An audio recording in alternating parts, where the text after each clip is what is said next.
Hello everyone, आज की class में हम लोग कमला दास के लाइफ एंड वर्क से जुड़े फैक्ट्स को देखेंगे जो परीक्षाओं में पूछे जाते हैं।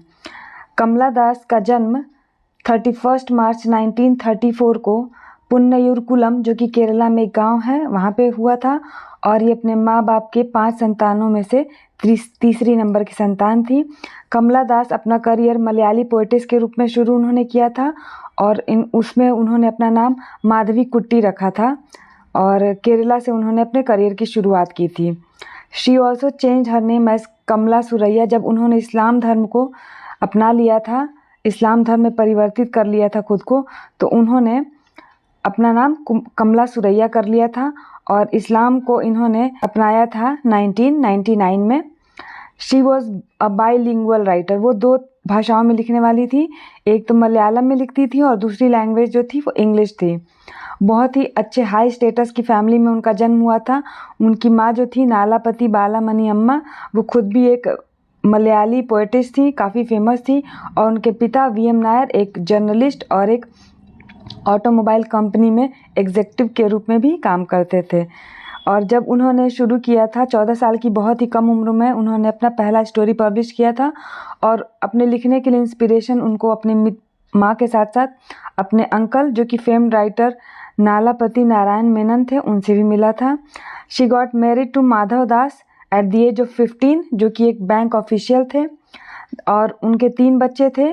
बच्चों के नाम परीक्षाओं में पूछे जाते हैं, इसलिए याद कर लीजिएगा। माधव दास नालापत, चिन्नन दास और जयसूर्या दास। कमला दास इंडो एंग्लियन पोएट्स की जो पॉलिटिकल ट्रिनिटी थी, जिसके कि 2 मेंबर्स निसीम इज़किल और रामानुजन थे, उसमें से 3rd मेंबर कमला दास थी। She wrote openly and frankly about female sexual desire and experiences.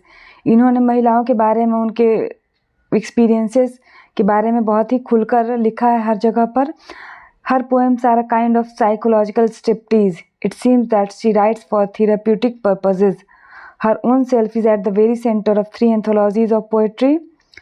Her poetry is characterized by extreme sincerity and integrity. उन्होंने जो अपनी ऑटोबायोग्राफी माई स्टोरी के नाम से पब्लिश की थी ओरिजिनली, लेकिन ये मलयालम में लिखा गया था और इसका नाम था एंते का था। और ये सबसे पहले तो ये एक सीरियलाइज्ड फॉर्म में मलयालम वीकली न्यूज़पेपर था मलायनाडु, उसमें ये सीरियलाइज्ड फॉर्म में पब्लिश हुआ था।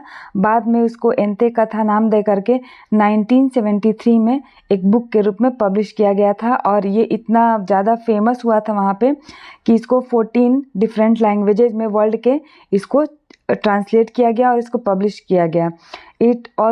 She also edited the illustrated weekly for 1 year. Illustrated weekly में 1 साल के लिए उन्होंने एडिटर के रूप में भी काम किया था। कमला दास को उनकी फ्रैंकनेस, ऑथेंटिसिटी और बोल्डनेस के लिए जाना जाता है। चलिए देखते हैं उनके वर्क्स को किस किस तरह के अवार्ड्स मिले थे। केरला साहित्य अकादमी अवार्ड इनको 1969 में मिला था। पेन पोएट्री प्राइज़ 1964 में मिला था साइरन के लिए। और केंद्र साहित्य अकादमी अवार्ड 1984 में इन्होंने रिसीव किया था और सेम ईयर ये नोबेल प्राइज़, लिटरेचर के नोबेल प्राइज़ के लिए भी नॉमिनेट हुई थी। इनको मिले और कुछ पुरस्कार हैं, देख लेते हैं। केरला साहित्य अकादमी अवार्ड जो 1969 में इन्होंने रिसीव किया था, इनके poetry collection summer in Calcutta के लिए मिला था। एशियन पोएट्री प्राइज़ इनको 1998 में मिला था। इंडियन पोएट्री में इनकी कंट्रीब्यूशन के लिए मिला था। बाइबल अवार्ड मिला था 2001 में एंते कथा के लिए और साहित्य अकादमी फेलोशिप मिली थी इनको 2004 में। ये one of the highest literary honours है इंडिया में for in recognition of her outstanding contribution to Indian literature. Padma Shri award इनको 2009 में मिला था, पॉस्ट्यूमसली मिला था। इनकी मृत्यु के बाद इनको पद्मश्री अवार्ड से नवाजा गया था। कलेक्शंस इनकी हैं, जिसमें से पहला है समर इन कैलकाटा जो 1965 में पब्लिश हुआ था। ये एक पोएट्री कलेक्शन है। It contained only 15 poems. इसमें हालांकि केवल 15 पोएम्स थे और कुछ ही की थीम्स अलग थी, अदरवाइज सबकी क्या थी, लव की थी, फेल्योर इन लव की थी। They are unconventional and untraditional manner में लिखा गया था, क्योंकि उस समय महिलाएं उतनी मुखर होकर अपनी बातों को नहीं रखती थी सबके सामने, इसलिए अनकन्वेंशनल और अनट्रेडिशनल थी। Two exceptions to this volume are The Flag and The Sepia. To a Big Brother and Punishment in Kindergarten reflect evocation of her own childhood. Summer in Calcutta में कौन कौन से महत्वपूर्ण पोएट्री है देख लेते हैं। तो पहला तो है टाइटल पीस ही समर इन कैलकाटा, दूसरा है the dance of eunuchs, the freaks, an introduction, in love, a relationship, an apology of Gautama. चलिए एक एक करके इन लोगों को भी थोड़े डिटेल में देख लेते हैं। The title piece summer in Calcutta depicts action and gesture, a self-contained mood of sensual luxury similar to that of kids. The poem celebrates the mood of temporary triumph over defeat of love. Opening lines of the dance of eunuchs set the tone of whole volume as well as for the other two volumes. The poem is powerful and bold indeed and qualifies it in a very skilled use of imagery and symbolism. Her best known poem in this volume, An Introduction, is concerned with the question of human identity, but it effectively uses confessional mode and professes the questions relating to a woman's or an Indian poetess identity in English. In The Freaks, a nymphomaniac persona admits that her lust is a defense mechanism for survival. In another poem, In Love, she considers the gap between the sensuous completeness of sexual love. A relationship is a study of another facet of love, which is now seen as love-hate relationship. An apology of Gautama studies another facet of love, the theme of dual loyalties. The poet wants to remain with her husband, but also does not want to give up the other man. इस anthology में कुछ और महत्वपूर्ण poems हैं, जैसे the end of spring, too early, the autumn sites, Visitors to the City, Punishment in Kindergarten, The Siesta, With First Quiet Tongue, My Morning Tongue, etc. On the whole, this volume is a record of her own personal frustrations and psychological traumas. कमला दास की दूसरी poetry collection का नाम the descendants है, जो 1967 में publish हुई थी और इसमें 29 पोएम्स हैं और दे आर अबाउट लव, और वे भी लव के बारे में ही डिस्कशन करते हैं। जय सूर्या, जो कि इनके एक लड़के का नाम था, and the white flowers are two exceptions in this volume. इसमें भी दो एक्सेप्शंस हैं, जय सूर्या और white flowers. All the lyrics in this volume show that the poet has matured. हालांकि पोएट मैच्योर हो गई हैं, but her frustrations and sense of loneliness are always there. Some of the finest lyrics in this collection are the descendants, the invitation, Composition, The Fun's Convicts, The Looking Glass, and The Captive. In The Suicide, the complex mental state is reflected in the very movement and jerk of thought, sometimes in dialogue with the sea and sometimes in isolation. The poem takes its life from a confluence of various layers of psychic stream. The Substitute deals with the theme of divided loyalties.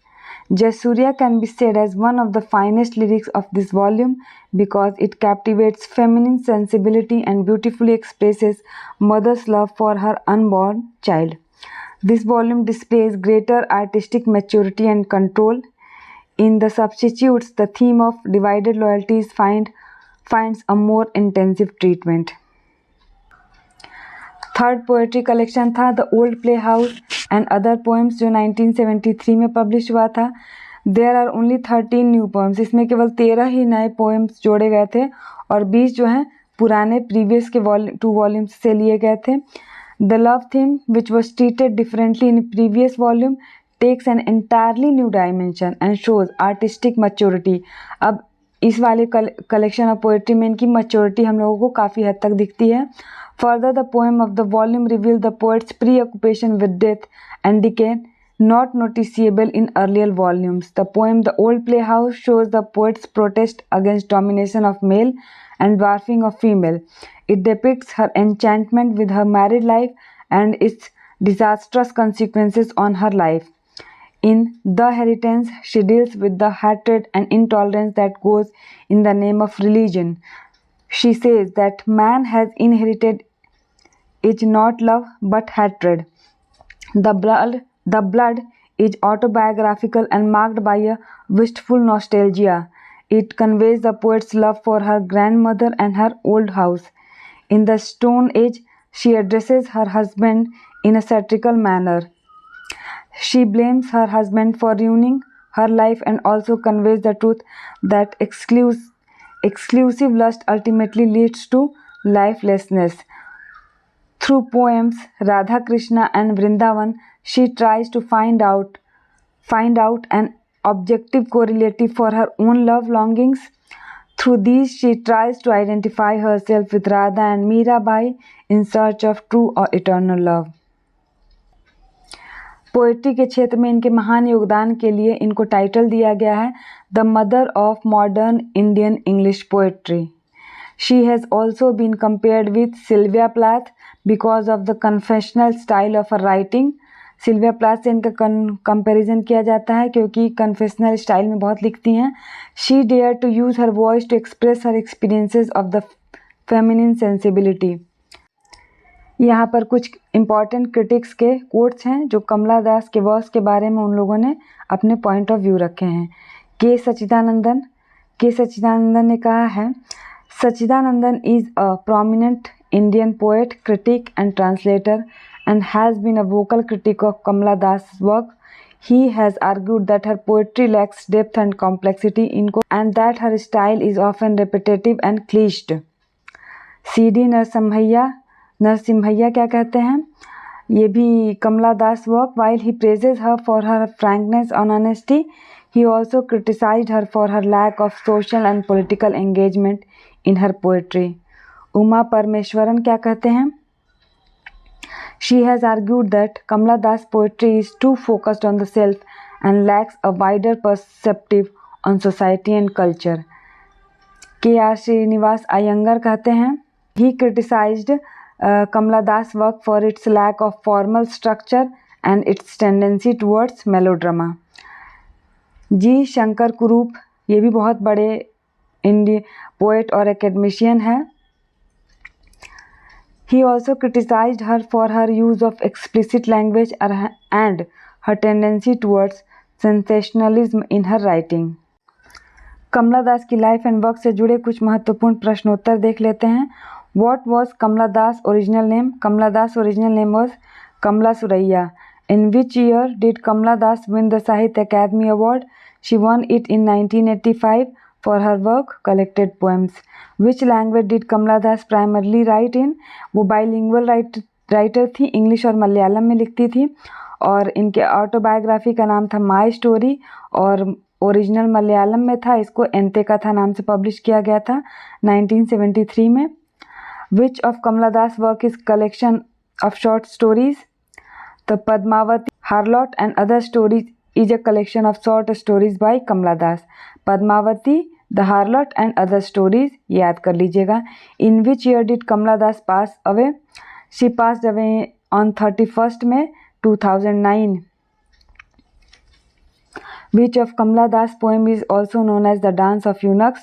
The Freaks is a poem by Kamala Das that is also known as The Dance of Eunuchs. Which Indian state did Kamala Das belong to? Kerala से belong करती थी. What was the subject of Kamala Das poem introduction? कमला दास की poetry introduction का subject था struggle of a woman to find her own identity and voice in a patriarchal society. Which of Kamala Das' work is a novel?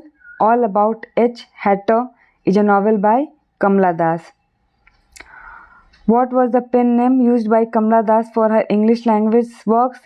Kamala Das used the pen name Madhav Kutti for her English language works.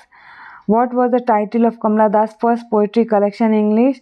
इसका नाम था summer in Calcutta.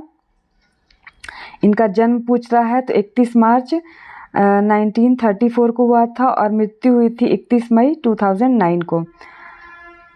और which of Kamala Das' work is a collection of essays? The Old Playhouse and Other Poems is a collection of poems and essays by Kamala Das. Which of Kamala Das' work is a collection of her personal letters? My Mother at 66, the complete letters of Kamala Das is a collection of Kamala Das' personal letters. What was the subject of Kamala Das' poem The Looking Glass? The subject of Kamala Das' poem The Looking Glass was the struggle of a woman to reconcile with her inner self with the expectations of society. Which of Kamala Das' work is a collection of short stories set in the city of Calcutta? The Alphabet of Lust is a collection of short stories and it is set in Calcutta. What was the name of Kamala Das' husband? Madhav Das था इनके husband का नाम. In which year was Kamala Das' work The Descendants published? ये 1967 में हुआ था publish. Which of Kamala Das' work is a play? Broken Wing is a play by Kamala Das. What was the subject of Kamala Das' poem The Sunshine Cat? Subject था Sunshine Cat का relationship between a woman and her pet cat. Which of Kamala Das' work is a memoir? ये एंते का था जो English में my story नाम से publish किया गया था, ये है. What was the title of Kamala Das' last poetry collection? The title was Only the Soul Knows How to Sing. Last poetry collection का नाम था Only the Soul Knows How to Sing. In which year was Kamala Das' work The Sirens published? It got published in 1964. Which of Kamala Das' work is a collection of her poems translated into Malayalam? Poetry का नाम था पुण्य स्मरण काल, जो कि मलयालम में translate किया गया था. What was the subject of Kamala Das' poem A Hot Noon in Malabar? It was about the experience of a young girl on a summer day in a region of Malabar. Which of Kamala Das' work is a collection of her translations of other poets' works? Only the Soul Knows How to Live is a collection of Kamala Das' translation of other poets' works. Which of Kamala Das' work is a collection of her poetry translated into English by herself? The Queen of Jasmine Country is a collection of Kamala Das' poetry translated into English by herself. What was the title of Kamala Das' first autobiography? एंते का था नाम था और मलयालम में इन्होंने publish किया था पहले. केरला साहित्य अकादमी अवार्ड इनको कब मिला था? 1969 में. What was the subject of Kamala Das' poem The Rain? The subject of The Rain was the beauty and power of nature. Which of her works is a collection of her interviews with prominent literary figures? My Interviews with Seven Eminent Writers is a collection of Kamala Das' interview with literary figures like Raja Rao, Naseem Iskil.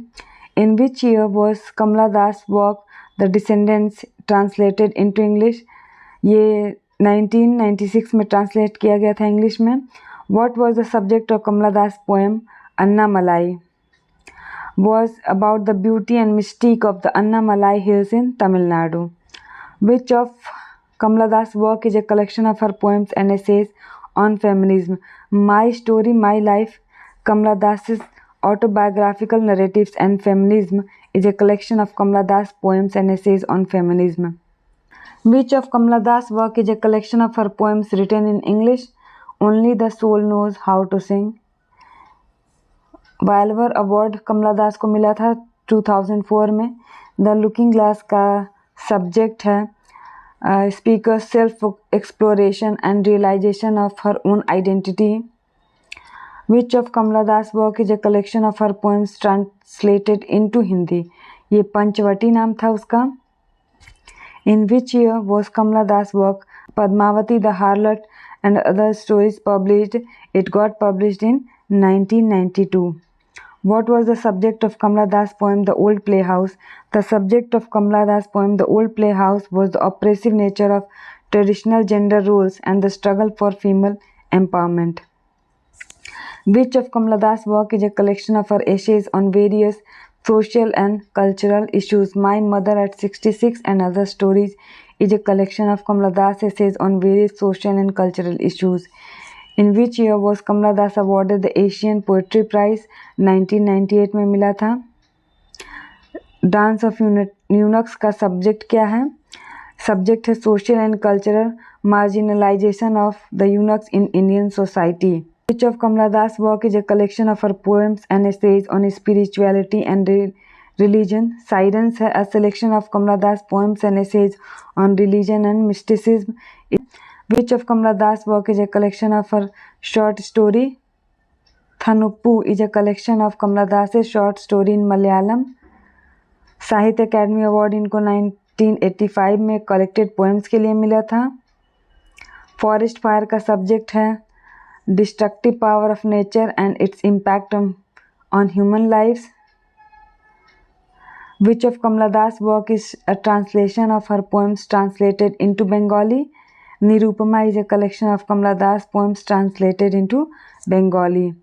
In which year was Kamala Das' work The Alphabet of Lust published? In 1977 में हुआ था। What was the subject of Kamala Das' poem Words? The subject of Kamala Das' poem Words was the power and limitation of language in expressing human emotions and experiences. इस तरह ये कुछ कमला दास की life से जुड़े और उनके वर्क से जुड़े इंपॉर्टेंट फैक्ट्स हैं जो परीक्षा की दृष्टि से महत्वपूर्ण हैं या रिवीजन के लिए भी सही हैं। और एक बार नज़र डालते हैं। Kamala Das was a prolific writer who authored many books and works of literature in both Malayalam and English languages. She is known for her honest and bold portrayal of female sexuality and her exploration of the complexities of human emotions and experiences. और इस तरह से इनको कहा जा सकता है कि वन ऑफ द एक्सपोनेंट्स थी फेमिनिस्ट मूवमेंट जो इंडिया में अगर शुरू हुआ उसकी। और अगर आपको ये पूरा ऐसे पढ़ना हो तो आप मेरे वेबसाइट lawnest.wordpress.com पे जाके पढ़ सकते हैं, जिसका लिंक नीचे मैं अभी मेंशन भी कर दूँगी। Thank you.